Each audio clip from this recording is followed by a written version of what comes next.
Hello friends, how are you. I hope कि आप सब अच्छे होंगे। Welcome to expert opinion.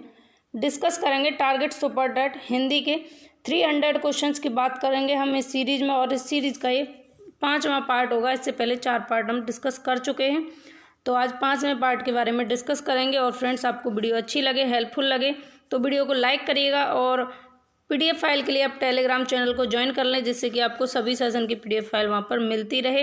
Video को शेयर कर दीजिए अपने सभी दोस्तों के साथ। एक बार 1 सेकंड का टाइम निकाल के एक बार शेयर कर दें सभी को, जिससे सभी को हेल्प हो सके।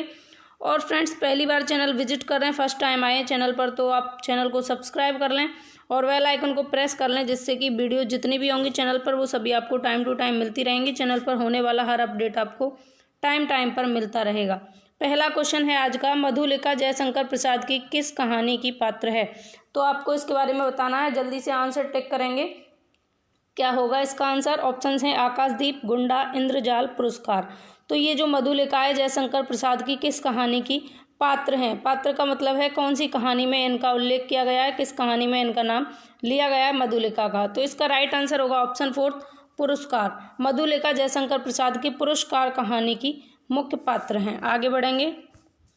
अगला है, रिक्त स्थान की पूर्ति के लिए उपयुक्त कारक चयन कीजिए। तो यहाँ पर आपको किसका चयन करना है, कारक का चयन करना है। सबसे पहले आपको ये ध्यान रखना है कि आपका क्वेश्चन आपसे क्या कह रहा है। आपका क्वेश्चन कह रहा है कि आपको कारक बताना है। अब यहाँ पर दिया हुआ है आपके लिए प्रत्येक प्रश्न डैश 4 संभावित उत्तर। तो आपको यहाँ इन चारों ऑप्शंस में से इस डैश में जो आपको डैश दिया गया डॉट डॉट डॉट डॉट, इसमें सही ऑप्शन को भरना है। तो देखिए, प्रत्येक प्रश्न के लिए मैं के से, तो चारों ऑप्शंस को आप लगा कर देखिए। प्रत्येक प्रश्न के लिए 4 संभावित उत्तर, प्रत्येक प्रश्न में 4 संभावित उत्तर, प्रत्येक प्रश्न के 4 संभावित उत्तर, या प्रत्येक प्रश्न से 4 संभावित उत्तर। तो यहाँ पर सबसे ज़्यादा बेहतर कौन सा होगा ये आपको बताना है। जल्दी से टिक करें आंसर। और सबसे ज़्यादा बेहतर ऑप्शन है ऑप्शन 3, प्रत्येक प्रश्न के 4 संभावित उत्तर। तो यहाँ पर लिए की भी कोई ज़रूरत नहीं है। प्रत्येक प्रश्न के 4 संभावित उत्तर का मतलब भी यहाँ प्रत्येक प्रश्न के लिए 4 संभावित उत्तर आ जाएगा। और एक जो टॉपिक है वो मोस्ट इम्पॉर्टेंट, यहाँ इसी क्वेश्चन में आपको बता दूँ, इसी क्वेश्चन में एक निपात नाम का टॉपिक है और मोस्ट इम्पॉर्टेंट है वो आपके सीटेट के लिए।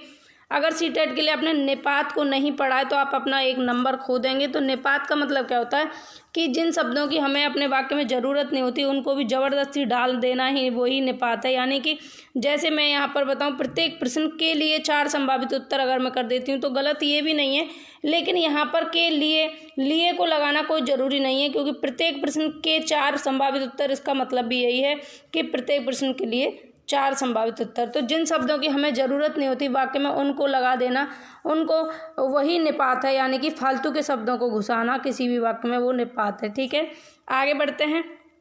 नेक्स्ट है, झांसी की रानी कविता में निहित रस का नाम है। तो ये झांसी की रानी एक कविता है, किसकी है ये आप कमेंट करके बताएंगे। झांसी की रानी एक कविता है, ये किसने लिखी, कौन है इसकी लेखक, और इस कविता में निहित रस का नाम बताना है, कौन सा रस है। ऑप्शंस हैं वीर, भक्ति, ऑप्शंस हैं भक्ति, वीर, शांति या हास्य। तो इन चारों रसों में से आपको रस बताना है। जैसे कि नाम से पता लग रहा है झांसी की रानी, झांसी की रानी कौन थी, एक वीरांगना थी। झांसी की रानी जब एक वीरांगना थी तो इस कविता में निहित रस कौन सा होगा ये आप आइडिया भी लगा सकते हैं। और इसका राइट आंसर ऑप्शन 2 वीर रस। ठीक है, आगे बढ़ेंगे। क्वेश्चन है, निम्न में से शुद्ध शब्द पहचानिए। तो इनमें से आपको शुद्ध शब्द का चयन करना है, प्योर शब्द निकालना है, प्योर वर्ड ढूंढना है। ऑप्शन है सहानुभूति, अश्रु, अनुपातिक या ऐतिहासिक। तो कौन सा होगा इनमें से शुद्ध शब्द ये आपको बताना है। ऑप्शंस आपके सामने, जल्दी से राइट आंसर टिक करेंगे क्या हो सकता है।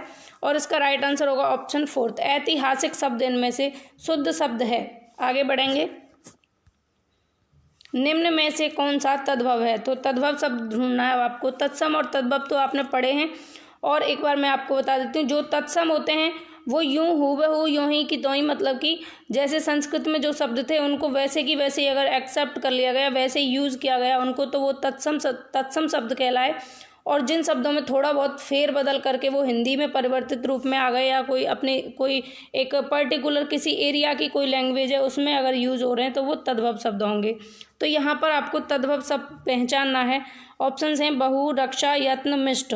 तो कौन सा होगा यहाँ पर तद्भव। देखिए रक्षा जो है तत्सम है, यत्न तत्सम है, मिष्ट भी तत्सम शब्द है, लेकिन यहाँ पर जो बहु शब्द है ये कैसा है, तद्भव शब्द है। तो यहाँ पर अपना फर्स्ट ऑप्शन जो है सही हो जाएगा और आपसे यही पूछा है। अगला क्वेश्चन है बचपन शब्द है। अब बचपन तो आपको सबको पता है, आप सब लोग बचपन से गुजर के अब आए हो इतने बड़े होकर। तो बचपन शब्द कैसा शब्द है ये आपको बताना है। ऑप्शन हैं आपके, विशेषण शब्द है या क्रिया विशेषण है या सर्वनाम है या संज्ञा है। तो बचपन कैसा शब्द है ये आपको बताना है। जल्दी से आप इसका राइट आंसर लगाएंगे। तो बचपन जो है वो आपका संज्ञा शब्द है। ऑप्शन 4 यहाँ पर सही होगा। कैसा है, संज्ञा शब्द है। आगे बढ़ेंगे। नंदन वंशी फूल उठी है छोटी सी कुटिया मेरी, इसका भाव क्या है। तो जैसे यहाँ पर कोई वाक्य आपको दिया है, ये नंदन वंशी फूल उठी है छोटी सी कुटिया मेरी, तो इसका अर्थ क्या हो सकता है आपके अकॉर्डिंग। कुटिया सुंदर हो गई, कुटिया में आनंद उमड़ उठा, या कुटिया में शांति छा गई, या कुटिया बड़ी हो गई। तो इसका क्या तात्पर्य हो सकता है, इसका भाव क्या है। कवि ने जो ये लाइन लिखी है, नंदन वंशी फूल उठी है छोटी सी कुटिया मेरी, तो इसका भाव है कि जो कुटिया है उसमें आनंद उमड़ पड़ा है, बहुत सारे आनंद उल्लास खुशी का माहौल है कुटिया के अंदर। क्योंकि नंदन वन का मतलब है जो नंद बाबा का जो वन था वहाँ पर आनंद उमड़ा हुआ रहता था हर टाइम। तो जब नंदन वंशी फूल उठी है छोटी सी कुटिया मेरी, इसका मतलब है कुटिया में आनंद उमड़ उठा। आगे है डकैत में कौन सा प्रत्यय है। तो डकैत में प्रत्यय बताना है आपको। प्रत्यय शब्द कौन से होते हैं, और अभी हम करंट में संस्कृत के प्रत्ययों को भी डिस्कस कर रहे हैं, वो भी आपके लिए मोस्ट इम्पॉर्टेंट है। संस्कृत में सुपर-टेट में 10/10 लाने की अगर मैं बात करूँ आपसे, 10/10 आएंगे आपके, 100% आएंगे। बस आप जितने भी प्रैक्टिस सेट में आपको कराती हूँ वो करिएगा, और जो भी चैनल पर कराया जाए उन सब क्लासों को आप अटेंड करिए। आप सुपर-टेट में 10/10 अपना स्कोर देखेंगे, ये मेरा आपसे प्रॉमिस है। मैं पूरी कोशिश करूंगी कि जो एग्जाम में आपसे पूछा जाए उन्हीं चीज़ों को मैं कवर कराऊं। तो प्रत्यय जो है मोस्ट इंपॉर्टेंट रहेंगे, आपकी हिंदी हो या आपकी संस्कृत हो, ये जहाँ पर भी हिंदी संस्कृत पूछी जाएगी प्रत्यय आपसे जरूर पूछे जाते हैं। तो यहाँ आपको डकैत में प्रत्यय बताना है क्या होगा। प्रत्यय होते हैं किसी शब्दांश के बाद में लगकर और अर्थ परिवर्तित कर देते हैं या फिर नए शब्द का निर्माण कर देते हैं, वही प्रत्यय होते हैं। ऑप्शंस हैं ता, एत, एत और डाक। तो यहाँ पर डकैत में कौन सा प्रत्यय होगा, तो देखिए डकैत में होगा ऑप्शन 2 सही होगा। यहाँ पर एत प्रत्यय, कौन सा, एत प्रत्यय होगा। और मैंने आपको एक बार और बताया था कि हम जो हैं जो हिंदी है हमारी, इसके अंतर्गत हम 4 ऐसे माध्यम है हमारे पास में जिनसे हम उल्टे सीधे पुराने शब्दों को उठा कर नए नए शब्दों का निर्माण कर सकते हैं। वो क्या है, एक तो हम समास से कर सकते हैं। समास से अलग अलग शब्दों को एक साथ इकट्ठा करके हम 2 शब्दों को जोड़ करके और 3 शब्दों को जोड़ करके एक समास का रूप दे देते हैं, यानी कि एक नया शब्द बना देते हैं, नए शब्द को जन्म देते हैं। एक समास हो गया आपका। एक क्या है हमारे पास संधि। संधि में भी क्या होता है, वर्णों का ध्वनियों का मेल होता है निकटता होने के कारण, और क्या होता है, नए शब्दों का निर्माण होता है। वैसे ही समास में नए नए पदों में निकटता जब होती है तो समास का निर्माण होता है। वैसे ही संधि से भी नए शब्दों का निर्माण होता है। एक और माध्यम होता है हमारे पास में, क्या होता है, उपसर्ग। क्या होता है, उपसर्ग। उपसर्ग के माध्यम से भी हम नए नए शब्दों का निर्माण कर सकते हैं। और एक हमारा माध्यम हो गया प्रत्यय। तो प्रत्ययों के थ्रू भी हम नए शब्दों का निर्माण कर सकते हैं। तो आपको ये चारों चीज़ें ध्यान रखनी है। आगे बढ़ेंगे। शाश्वत का विलोम शब्द है। तो यहाँ शाश्वत शब्द दिया है, इसका विलोम शब्द बताना है। ऑप्शन हैं आपके सामने, सदैव, अनश्वर, नश्वर, रहस्यमय। तो शाश्वत का विलोम क्या होगा। शाश्वत का मतलब होता है जो कभी नष्ट ना हो, और इसका विलोम क्या हो जाएगा, नश्वर।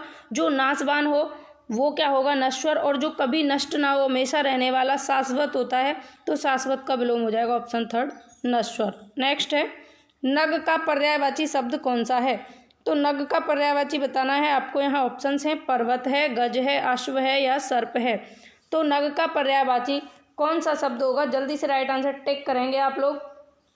और इस वीडियो में हम 20 क्वेश्चंस की बात करेंगे, और आउट ऑफ 20 आपके कितने ठीक होते हैं अपना स्कोर जरूर बताएंगे। 20 में से आपने कितने अटेंड किए ये जरूर बताएं। पेन कॉपी लेकर बैठा करें, क्योंकि ये आपका मॉक टेस्ट है एक तरीके का, और इसमें आपके कितने ठीक होते हैं अपना स्कोर जरूर बताएं। इसका राइट आंसर होगा ऑप्शन 1 पर्वत। नग का पर्यायवाची शब्द कौन सा है, पर्वत है। आगे बढ़ेंगे।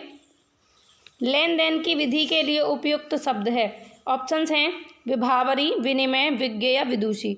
तो लेन देन की एक विधि होती है जो उसको क्या कहेंगे, उसके लिए एक उपयुक्त शब्द आपको यहाँ पर बताना है, क्या होगा। तो विदुषी आपका होगा नहीं, विज्ञ भी नहीं होगा, विभावरी भी नहीं होगा, तो ऑप्शन थर्ड यहाँ पर सेकंड ऑप्शन सही होगा, विनिमय। जो लेन देन की विधि होगी उसको क्या कहेंगे हम, विनिमय कहेंगे।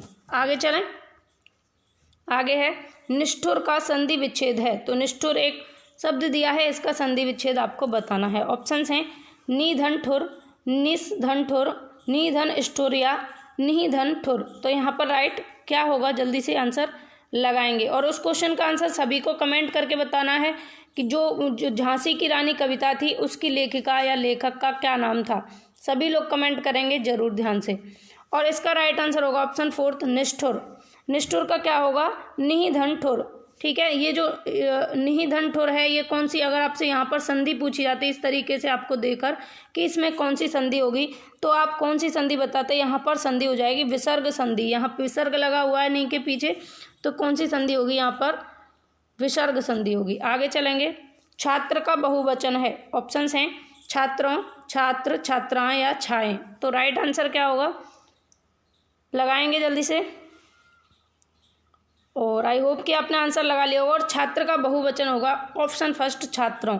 छात्र का बहुवचन क्या होगा, छात्रों। आगे, किसी के सामने डैश मेरी आदत नहीं है। तो किसी के सामने डॉट डॉट डॉट डॉट करना मेरी आदत नहीं है। अब इस डॉट डॉट डॉट डॉट में क्या सही आएगा, इन ऑप्शंस में से आप भर के देखेंगे और सही आंसर लगाएंगे। तो देखिए ऑप्शंस हैं, यहाँ हम लगा लगा के देखते हैं इन सभी को कि कौन सा सबसे ज़्यादा बेहतर रहेगा। तो किसी के सामने हाथ फैलाना मेरी आदत नहीं है, या किसी के सामने अंगारों पर चलना मेरी आदत नहीं है, किसी के सामने अंगारों पर पैर रखना मेरी आदत नहीं है, या फिर किसी के सामने नाकों चने चबाना मेरी आदत नहीं है, या फिर किसी के सामने पत्थर की लकीर खींचना मेरी आदत नहीं है। तो सबसे ज़्यादा बेहतर कौन सा लग रहा है, यहाँ पर आपने एक कहावत सुनी होगी कि किसी के भी सामने हाथ फैलाना मेरी आदत नहीं है। तो यहाँ पर सबसे ज़्यादा बेहतर ऑप्शन होगा फर्स्ट कि किसी के भी सामने हाथ फैलाना मेरी आदत नहीं है। आगे बढ़ेंगे, काव्य शास्त्र के अनुसार रसों की संख्या है। तो देखिए रसों की संख्या अलग अलग लोगों ने अलग अलग मानी है। आपके भामा ने अलग मानी है, काव्य शास्त्र के अकॉर्डिंग अलग है, और जो भरत मुनि का नाट्य शास्त्र है उसके अकॉर्डिंग अलग है। तो यहाँ आपसे काव्य शास्त्र के अकॉर्डिंग पूछी है, काव्य शास्त्र के अनुसार जो रसों की संख्या है वो कितनी मानी गई है। तो ऑप्शन है यहाँ आपके सामने 11, 9, 10, 8। तो जल्दी से सही आंसर को लगाएंगे आप, जल्दी से आप सही आंसर को लगाएंगे, क्या होगा सटीक आंसर। तो इसका ऑप्शन सेकंड यहाँ पर सही हो जाएगा 9। काव्य शास्त्र के अनुसार रसों की संख्या कितनी है, 9 मानी गई है। ऑप्शन सेकंड सही होगा। और कितने लोगों का सही हुआ आप जरूर बताएंगे अपना स्कोर। ऑप्शन नेक्स्ट क्वेश्चन है, बाउल कहाँ का लोक संगीत है। तो लोक संगीत बताना है आपको बाउल के बारे में। बाउल नाम का लोक संगीत है, ये कहाँ का है। तो ऑप्शंस हैं आपके सामने गुजरात, उत्तर प्रदेश, बिहार या बंगाल। जल्दी से लगाएंगे आंसर इसका, बाउल कहाँ का लोक संगीत है। और इसका राइट आंसर है बंगाल। ऑप्शन फोर्थ यहाँ पर सही होगा, बंगाल का लोकगीत है बाउल। आगे बढ़ेंगे, नज़र फिरी है का तात्पर्य है। तो नज़र फिरी है इसका क्या मतलब है। ऑप्शंस हैं उपेक्षा करना, दृष्टिकोण में परिवर्तन, अवलोकन करना या आदिवासी जन समुदाय। तो नज़र फिरी है इसका तात्पर्य आपको बताना है, क्या होगा। जल्दी से राइट आंसर को टिक करेंगे। और नज़र फिरी है इसका तात्पर्य है दृष्टिकोण में परिवर्तन। किसी व्यक्ति के जब दृष्टिकोण में, उसके देखने के नज़रिए में कि वो किसी चीज़ के बारे में किस तरीके से सोचता था और अचानक से उसकी नज़र फिर गई, यानी कि दृष्टिकोण में अचानक से चेंजेज आ गए। जैसे कि कोई आपका फ्रेंड हो और वो अचानक से थोड़ा सा बदल जाए तो आप कहते हो ना यार तुम तो बहुत बदल गए हो, यानी कि उसके दृष्टिकोण में परिवर्तन आ गया, उसकी नज़र फिर गई है। आगे बढ़ेंगे, निम्नलिखित में से कौन सा टा वर्ग नहीं है। तो देखिए हिंदी में 5 वर्ग होते हैं, एक का वर्ग होता है, एक चा वर्ग होता है, एक टा वर्ग होता है, एक प वर्ग होता है, ठीक है, और एक और होता है त वर्ग, ठीक है। ये होते हैं 5 वर्ग। अब इसमें से आपको ट वर्ग जो नहीं है वो बताना है। तो देखिए टा वर्ग में कौन कौन सी चीज़ आएंगी, टा, ठा, डा, ढा, णा और टा। अब यहाँ पर देखिए टा, ठा, डा, ढा, णा ये तीनों चीज़ हैं, लेकिन ये घा जो है ये आपका टा वर्ग नहीं है। ये कौन सा वर्ग होगा यहाँ पर, ये क वर्ग होगा, क्योंकि का, खा, गा, घा, यहाँ ये तो इसमें क वर्ग में आएगा, लेकिन टा वर्ग में ये नहीं आएगा। इसलिए यही पूछा है आपसे कि कौन सा जो है आपका टा वर्ग नहीं है, तो ऑप्शन 4 यहाँ पर सही होगा। आगे बढ़ेंगे। महाशय को स्त्रीलिंग में बदलने पर क्या शब्द बनेगा? तो एक महाशय शब्द दिया हुआ है, बड़ा ही अच्छा सा शब्द है महाशय, और इसको यूज़ करें आप एक दूसरे के साथ में, बड़ा अच्छा सा फील होगा। तो चलो ठीक है, मजाक है। खैर, ऑप्शन हैं महाशयी, महाशया, महासिनी, महासिया।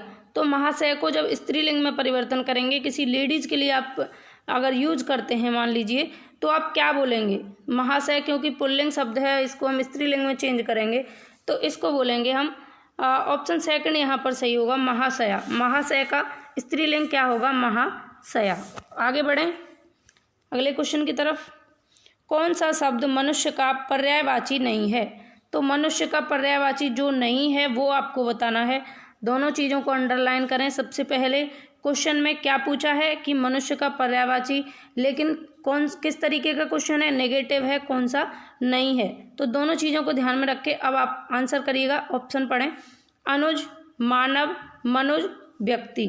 तो कौन सा सही होगा? मनुष्य का कौन सा पर्यायवाची नहीं है? तो देखो, मनुष्य को मानव भी कहते हैं, मनुष्य को मनुज भी कहते हैं, मनुष्य को व्यक्ति भी कहते हैं, लेकिन मनुष्य को अनुज नहीं कहते। तो यहाँ पर ऑप्शन फर्स्ट आपका सही हो जाएगा। तो फ्रेंड्स, ये थे आपके टॉप 20 क्वेश्चन, और आज की सीरीज में मैं आपके लिए लेकर आई 20 क्वेश्चन, और आउट ऑफ 20 आपने कितने ठीक किए आप ज़रूर अपना स्कोर बताएं। और फ्रेंड्स, आपको वीडियो कैसी लगी आप कमेंट करके ज़रूर बताइएगा। और PDF फाइल के लिए टेलीग्राम चैनल को आप ज्वाइन करें। आप हमें इंस्टाग्राम पर भी फॉलो कर सकते हैं, और आप हमें फेसबुक पर भी फॉलो कर सकते हैं। ये सोशल मीडिया हैंडल्स हैं, तो यहाँ पर भी आप हमसे जुड़ सकते हैं, और यहाँ पर भी आपको नई नई जानकारी प्रोवाइड कराई जाती है। और इंस्टा पर अभी हम 500+ हो चुके हैं। ज़्यादा टाइम नहीं हुआ, लेकिन आप लोगों का वहाँ पर भी बहुत प्रेम देखने को मिलता है, बहुत सपोर्ट आप लोग करते हैं। तो ऐसे ही आप बने रहें हमारे साथ में। और आपको वीडियो अच्छी लगी हो, हेल्पफुल लगी हो, क्वेश्चन की क्वालिटी अच्छी लगी हो, मेरी मेहनत पसंद आई हो, तो वीडियो को लाइक करिएगा और अपने फ्रेंड्स के साथ में शेयर करिएगा। और चैनल पहली बार अगर देख रहे हैं आप, तो सब्सक्राइब करके साइड में बेल आइकन होगा, उसको प्रेस करके ऑल पर क्लिक करके रखें, जिससे कि आने वाली सभी वीडियोज़ की नोटिफिकेशन आपको मिलती रहेगी टाइम टू टाइम। और इस वीडियो में फ्रेंड्स इतनी ही बात करेंगे, और इस वीडियो से रिलेटेड आपका कोई भी क्वेश्चन, कोई भी क्वेरी हो, तो आप हमें कमेंट करके ज़रूर बता सकते हैं। और उस क्वेश्चन का आंसर आपको देना है, मैं आपको फिर से याद दिला दूं, अगर आप भूल गए हों तो आपको बताना है झांसी की रानी कविता के लेखक या लेखिका का क्या नाम है। तो बढ़ते हैं आगे, फिर नेक्स्ट वीडियो में मिलेंगे। Take care, Radhe Radhe.